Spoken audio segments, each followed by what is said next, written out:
This is a JMI remote M Nova, and this is the MBT. How to program this remote? So I'll program this for this, and this one is there. To program it, just press 1 and 2 button, keep on pressing until the LED is flashing. Take out your hand.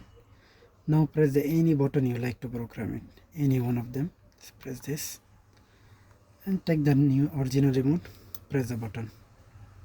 You can see light is green, is success. This is the M Nova. This is the MBT. The press number 1 and number 3 button together. Keep on pressing. Now you can choose the any button you want to program it. Choose the number 1 example. Take the original remote and press. That's it. This is the programming procedure. And how to reset the program. Just press the button 1 and 2 together. Keep on pressing. When LED is flashed, take out your hand.